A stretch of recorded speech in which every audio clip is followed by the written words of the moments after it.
Овде со мене една од најпопуларните и најубавите български пеечки. Тоа е Анелија Георгиева Атанасова од Стара Загора. Каква е Анелија како мајка? Каква мајка е Анелија? Сериозна ли не съм или? Да, сериозно. Малко така Каква мајка е Анелија? Имаш постојано настап, еве доаѓаш сега во Струмица си, во клуб Селект, имаш настап денеска тука, си патувала премногу, исто така тоа го прави сега, може би утре повторно имаш некаде настап. Како ти се снаоѓаш со тие домашни обврски? Мислите, че ако не беше питала преди години, ще да кажа, че това ми е болна тема, но сега с годините разбрах, че всъщност съм един добър родител. Поне се старая, не мога да бъда перфектно, не мога да бъдат тези майки, които всеки ден посреща детето си от училище и го изпращат. Всъщност малко съм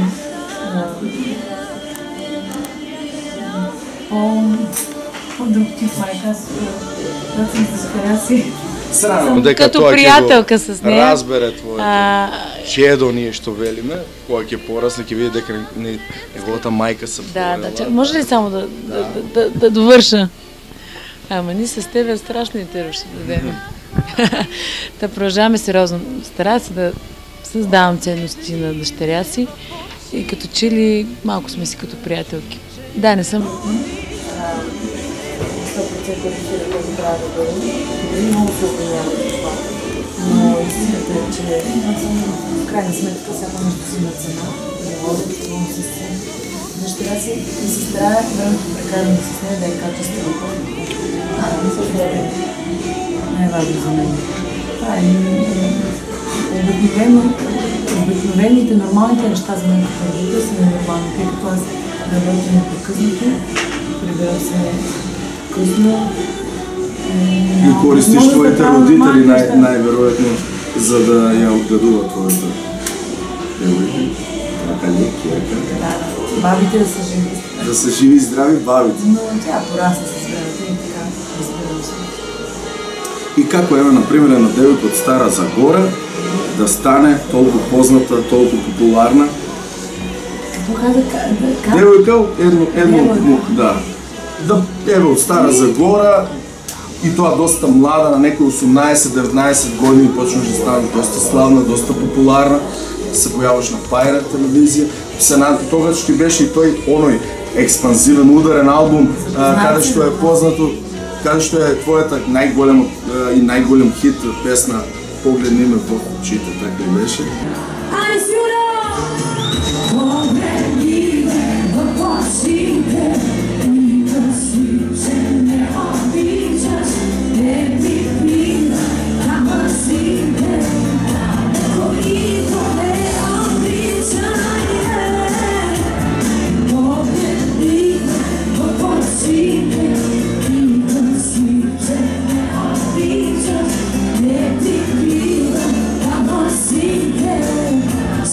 Мислам како беше некој албумот. Да, така е първият ми симпатичен албум. Како почна тоа? Има неща, които... Дали има нещо биографско во тие? се случват от само себе си. Естествено, аз те се занимавам с музика. Завършил съм с български фолклор, впоследствие. Съм имала един период, с който кандидатствах в поп и джаз консерваторията.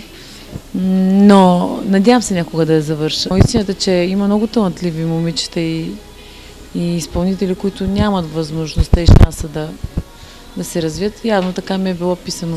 В интерес на истината, аз наистина подписах договор, на който бях на 19 години. И как се сноси со таа популярност? Себе, станеш популярна на 19 години. Тоа е во еден период кога се уште се градиш како личност. Родители, ценности. Ние го нарекуваме кај нас домашно възпитуване. Да, модел.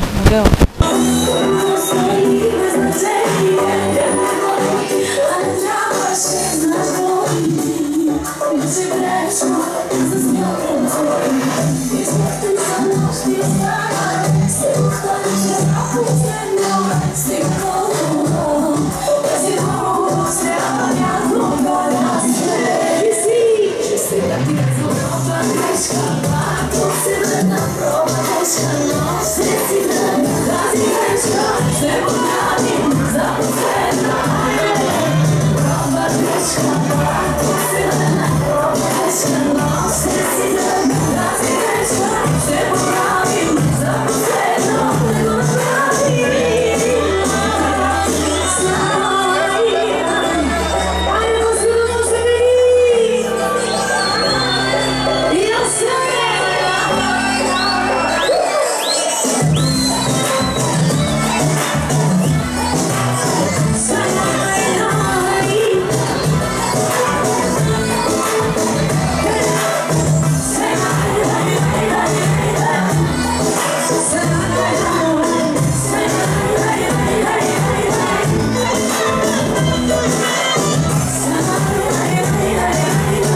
Възможност да гледате български Big Brother.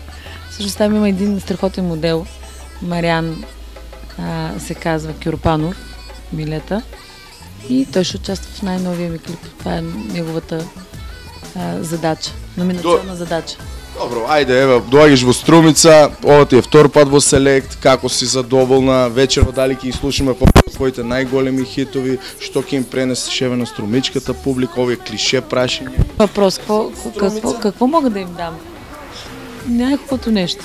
Себе си, ще им пея. Ќе им го дадеш тоа што ти го сакаш најмногу. Точно. Дел од тебе, вечер од тебе да остане. Дали си задоволна од македонската публика која доаѓаш тука во Македонија без рад? Винаги страхотни са. Да? Винаги македонците са така темпераментен.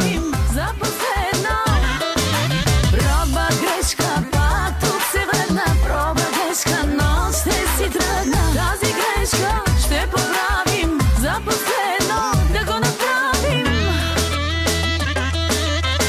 Колко го свали без значение. Бях в леглото ти, а не трябваше. Знаеш го и ти.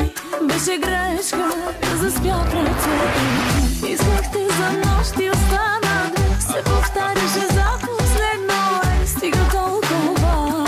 Тази лудост трябва някога да спре. Поканата и ще се виждаме. Так му да чуете следващия хит. Сега ви готвя най-новата ми песен, която ще излезне другия месец и се казва "Предадохте". Малко по-мало е. Се гледаме на некои шанк во Селект.